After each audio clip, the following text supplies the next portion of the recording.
Ok, et ben aujourd'hui pour ce dernier live, on va voir dans la série des bases de Vue.js 3 les Computed Properties, que je vais abréger CP, en français les propriétés calculées, et les Watchers, qui en français sont les observateurs. Alors aujourd'hui, comment va se dérouler ce live? Donc en premier lieu, on va voir les propriétés calculées, puis on va les manipuler. Ensuite, de même avec les Watchers, et enfin, comme d'habitude, nous passerons aux questions s'il y en a. Donc pour commencer, sur les Computed Properties, qu'est-ce que c'est? Alors ici, on a un exemple. Donc on affiche une donnée apparemment qui s'appelle nameMessage. J'ai ici un formulaire, enfin en tout cas un input, sur lequel j'ai mis un vModel name. Donc j'ai une donnée qui doit s'appeler dans mon data name. Ici, je ne l'ai pas mis. Et donc j'ai défini un nouvel objet dans mon root component qui s'appelle computed, qui a une méthode nameMessage et qui fait quoi? Qui fait que si le nom a une longueur supérieure à 0, dans ce cas, j'affiche votre nom et le nom en question. Sinon, j'affiche vous n'avez pas encore assigné votre nom. Autrement dit, je fais ici une condition qui va changer de résultat selon la valeur de 10.name, donc de la valeur de l'input. Alors pourquoi j'ai fait ça? Et donc du coup, à quoi ça sert? Donc là, on voit qu'avec les computed properties, on peut définir des méthodes et les réutiliser dans le code comme des data simplement. On aurait très bien pu faire, au lieu d'écrire nameMessage, une computed property du même nom, on aurait très bien pu mettre directement tout ce code-là, 10.name.length supérieur à 0, etc., etc. En bref, notre ternaire, directement ici en syntaxe moustache. Évidemment, on aurait changé 10 par simplement name, vu qu'ici on n'est plus dans le root component, on est dans le DOM.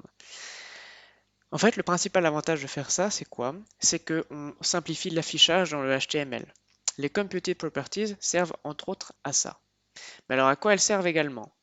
En fait, c'est ce que je disais, les computed properties servent à afficher des données qui nécessitent une transformation, comme là. Là, notre donnée, c'était la valeur de l'input. S'il y avait déjà une valeur de rentrer dedans, dans ce qu'on l'affichait. Sinon, on affichait un message du style « il n'y a pas encore de nom qui a été renseigné ». Et les computed properties servent également à filtrer les données. Alors, on va voir ça ensemble.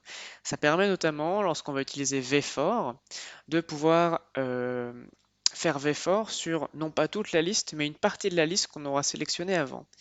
C'est pratique dans le cas où on veut éviter, comme on avait vu dans la partie sur les directives, de faire un vFor avec un vIf. On avait vu qu'il y avait deux solutions, mettre le vFor et le vIf en dessous dans la boucle, ou bien utiliser une autre technique qui est en fait les computed properties.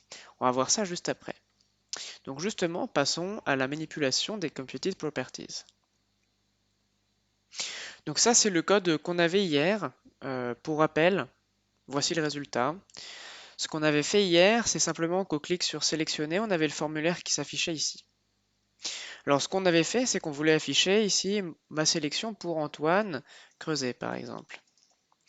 Et on avait mis dans le DOM directement ma sélection pour ici. Est-ce qu'on voit bien normalement? Oui. Ma sélection pour Antoine Creuset, donc first name, espace last name.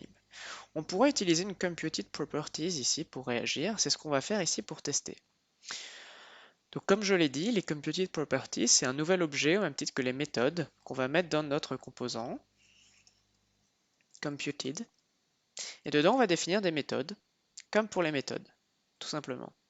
Et donc, ces fonctions vont s'appeler, par exemple, dans notre cas, full name. Et qu'est-ce qu'on va faire? On va return this.firstName plus un petit espace plus this.lastName. Et ici, du coup, on va plus mettre pour firstName, lastName, on va simplement appeler notre propriété calculée qu'on a appelée fullName. Attention, c'est une propriété calculée, pas une méthode. Du coup, on ne met pas ici de parenthèse comme si on appelait une fonction. Le résultat est bien le même dans notre code. Il n'y a aucun souci. On va réessayer. Je sélectionne.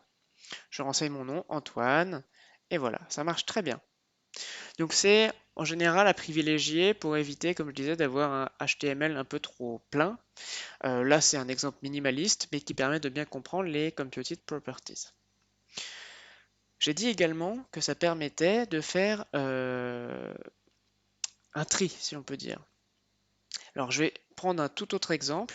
Je vais repartir sur un code basique. Donc, je vais enlever tout ce qu'on a fait. À la limite, non, je vais enlever tout ce qu'on a fait. Tac. Les transitions aussi. Et voilà. Et je vais simplement faire en sorte que on va avoir, je sais pas, par exemple, on va dire qu'on va définir ici une liste d'utilisateurs, users, qu'on aurait récupéré depuis une API, par exemple. Alors en users, qu'est-ce qu'on va avoir? Ça va être un objet et on va avoir différents users. Donc par exemple, on va avoir, je sais pas moi, ou alors on fait un tableau d'user, ce sera mieux. Voilà, on va faire un tableau d'user dans lequel on va avoir user 1, il va avoir comme ID 1, comme name Antoine, voilà, et comme âge 18. Allez, bon, j'en ai 21, on va peut-être pas mentir. ID 2, name Aurélien par exemple, âge, je sais pas, je le mets au pif, 45, j'imagine que c'est un peu moins. ID 3, name, eh bien, je sais pas, moi, un prénom au pif, Fernand, voilà. Âge 12. Ensuite, je vais en rajouter quelques-uns. ID 4, name, je ne sais pas moi, Lucie. Âge 50. Et on va en rajouter un dernier. ID 5, en name, on va mettre, je sais pas moi, Alexia par exemple. Et puis âge 38. Imaginons qu'on veuille, pour je ne sais quelle raison, afficher tous les users qui ont pour valeur d'âge, en fait, qui ont un âge supérieur à 18 ans. Il va donc falloir qu'on trie. Donc, première façon de faire, comme on l'a vu, c'était de faire du coup, par exemple, div v4 user in users. On met toujours une key qui va être le user.id. Et ici, on va afficher le name. Donc user.name. Bon. Et ici, on aurait très bien pu faire du coup template vif user.âge supérieur à, on a mis 18 par exemple. Et ça, notre code marche très bien, il n'y a pas de souci, hein. On va pouvoir le tester. Alors je pense qu'il y aura des erreurs parce que j'ai pas tout enlevé. Non, en fait ça marche très bien de base. Alors je vais simplement mettre un petit br slash. Ah oui, non, je vais enlever le flex parce que comme ça, il n'y aura pas de problème. Voilà, ce sera mieux. Donc on a les prénoms Antoine, Aurélien, Lucie et Alexia. Et on en a 4, on en avait renseigné 5. Il n'y en avait qu'un qui avait moins de 18 ans, c'était Fernand, pardon, donc il ne s'affiche pas. Les techniques aussi, ce serait simplement de faire en sorte que ici, le users, on est déjà filtré avant. Donc on va utiliser une computed properties pour ça. Donc je vais enlever mon template. Et ce que je vais faire, c'est qu'ici, je vais définir. Alors, j'ai enlevé tout ça, on s'en fiche, hein, évidemment. Je peux l'enlever, ça, ça. Bon, je vais faire une nouvelle computed properties qui va s'appeler, par exemple, je sais pas moi. Alors, je fais du franglais. Utilisateur majeur. Ok. Je sais pas comment on dit majeur. Enfin, si on a la notion de majorité qui se dit major aussi. Je pense pas en anglais, hein. Bref, du coup, là, ce qu'on va faire, c'est quoi? C'est qu'on va retourner un tableau qui contiendra uniquement les users qui ont pour âge un âge supérieur à 18 ans. Donc pour ça, on va utiliser la fonction filter en JS, donc return 10.quoi users .filter. Alors on va faire quoi? Filter, ça prend quoi?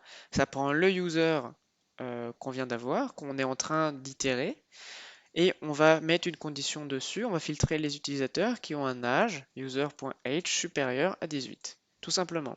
Ça, c'est la fonction filter en JS, très pratique. Et donc ici, au lieu de mettre users, on va mettre le computed properties qu'on a appelé utilisateur majeur par manque de niveau en anglais. Utilisateur majeur, voilà. Et donc là, si on refait, bilan, le résultat est strictement le même. Donc on a bien réussi à faire notre condition. Pour voir que ça marche bien, je vais mettre maintenant 25. 25, normalement, on n'aura plus non plus Antoine. Et voilà. Donc là, c'est une autre façon d'utiliser les computed properties qui est très pratique et qui est très utilisée, qu'il ne faut pas hésiter à utiliser. Donc là, on vient de voir deux façons d'utiliser les computed properties pour afficher une donnée dans le HTML, une certaine donnée dans le HTML qui a subi une transformation, et pour trier des listes. Maintenant, on va voir les watchers. Alors, les watchers et les computed properties sont souvent présentés ensemble, aussi bien sur la documentation officielle que dans les tutoriels qu'on peut trouver sur Internet. À vrai dire, je ne sais pas trop pourquoi, puisqu'ils n'ont pas vraiment le même but.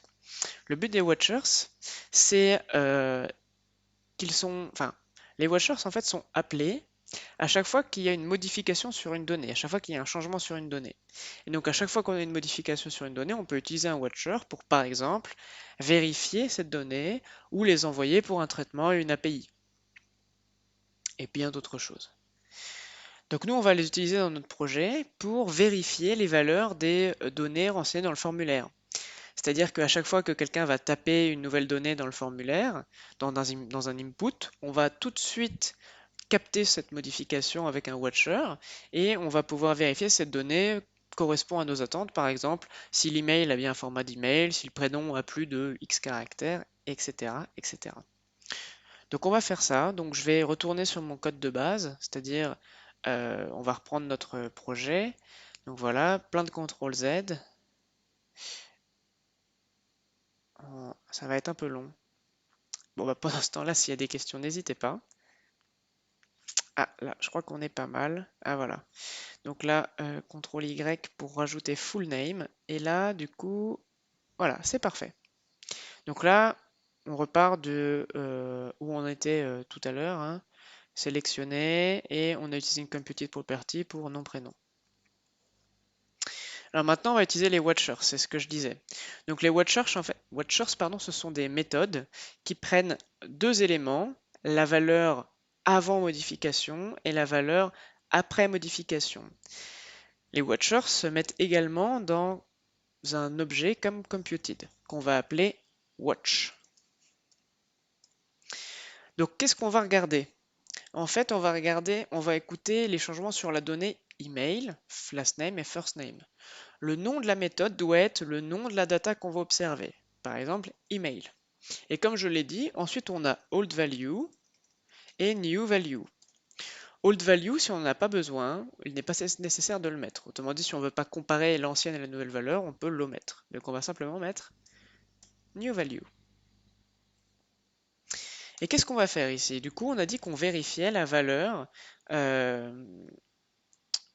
de l'email pour vérifier qu'elle a bien une forme d'email. Donc pour ça, on va utiliser une regex, donc qui est directement dans le cours que vous pourrez retrouver. Donc elle a cette forme-là. Donc ça vérifie tout simplement que new value a bien la forme d'un email, d'une adresse mail.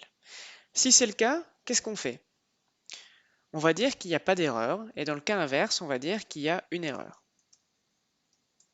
Alors comment ça, on va dire qu'il y a une erreur? En fait, l'idée, c'est qu'on affiche un petit message d'erreur en dessous de chaque input selon s'il passe la vérification qu'on fait dans le watchers. Pour ça, le mieux, c'est d'avoir une nouvelle donnée qui va s'appeler errors, qui contiendra les erreurs de nos champs. Donc pour ça, rien de plus simple. On va créer du coup, comme je disais, un tableau errors. Enfin, c'est pas vraiment un tableau, ça va être un objet. Comme ça, on va pouvoir mettre à chaque donnée, la donnée truc a une erreur, la donnée truc a une erreur. Donc on va l'appeler errors et c'est un objet.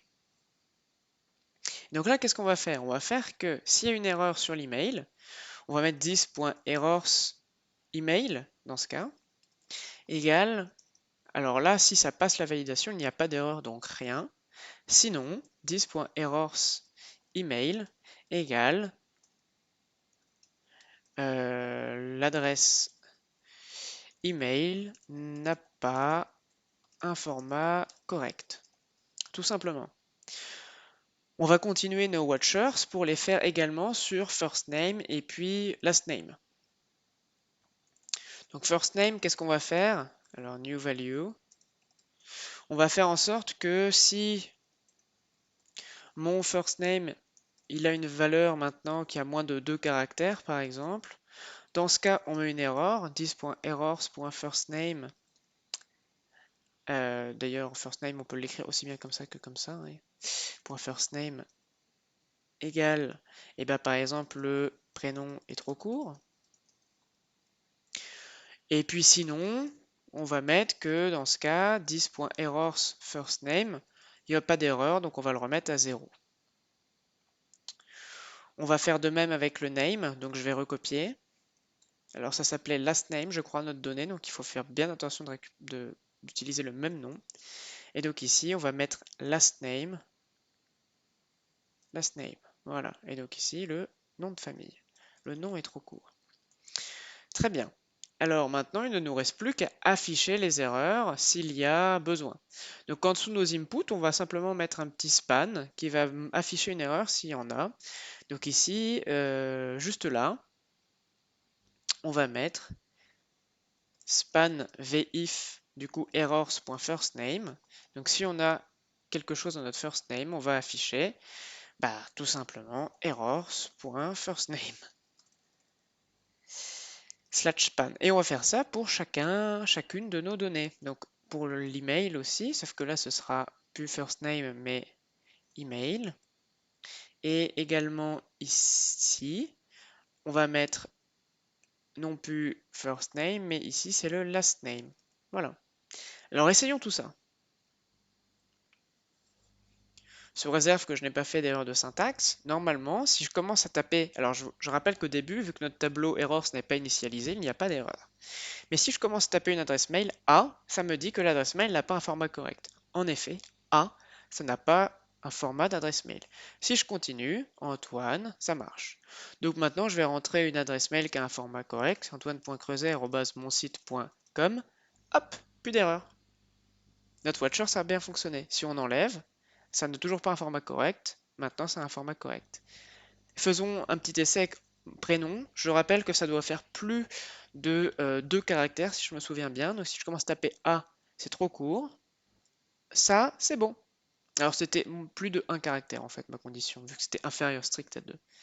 Et là, on a plus d'erreur. Antoine, et donc creuset, pareil. Parfait. On a pu vérifier que nos données avaient un bon format de données. Alors une dernière chose qu'on pourrait faire, c'est désactiver le bouton envoyer s'il y a des erreurs. Alors ça, c'est pas montré dans le cours, c'est une idée que je viens d'avoir. Donc comment on pourrait faire? Tout simplement, comme on fait pour désactiver un bouton, on utilise disabled. Alors on va utiliser vbind, disabled, et on met une condition JS. Je rappelle que disabled prend true ou false, donc on va retourner true ou false. Ça va être si errors.length supérieur à 0. Si c'est super. Alors, c'est pas exactement ça, parce que là, ça va marcher en fait du premier coup. Là, ça va marcher. Si je mets A, là, il va être 10.errors.length, pardon, ça ne marchera pas, puisqu'on aura toujours des données dedans. Donc en fait, du coup, en plus, c'est pas ce qu'on veut, c'est si on le disable, s'il y a des erreurs. Donc en fait, c'est plus si la condition c'est errors.firstName, ou bien s'il y a errors.lastName, ou bien s'il y a errors. On a dit email.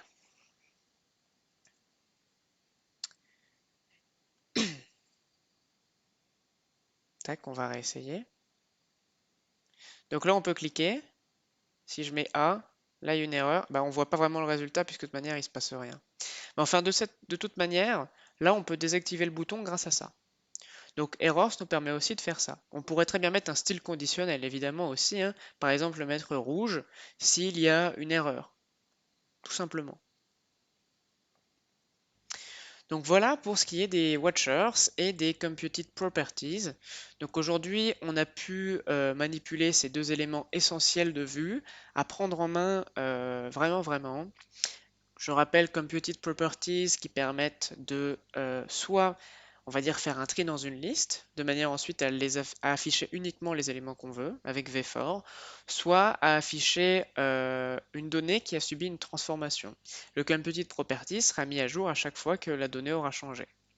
Enfin, nous avons également les watchers qui nous permettent d'écouter le changement sur une donnée et donc de faire des vérifications pour voir si cette donnée correspond à ce qu'on attend ou envoyer la donnée à un traitement à une API par exemple.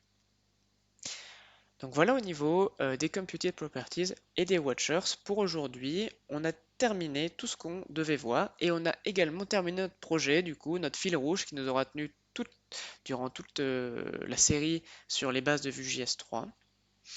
Et donc je reste à disposition si vous avez des questions.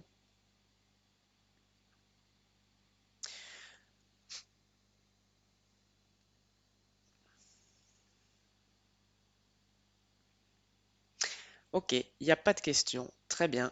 Et bah, du coup, je vais pouvoir couper l'enregistrement. Et puis, concernant la prochaine partie du cours, en fait, c'est simplement une explication de ce qui est normalement à apprendre pour poursuivre l'apprentissage de Vue.js. Par exemple, ce qui serait bien, c'est maintenant de voir Vucli, qui est un petit utilitaire qui nous permet de, on va dire, transpiler, compiler, modifier notre code de telle sorte qu'il soit compréhensible, vu qu'on va utiliser par la suite des composants et qu'on va du coup utiliser des fichiers avec des extensions bizarres que le navigateur ne comprend pas, qui est l'extension .vue. Et donc après Vucli, évidemment, ce sera les composants qu'il faudra apprendre à maîtriser pour continuer l'apprentissage sur Vue.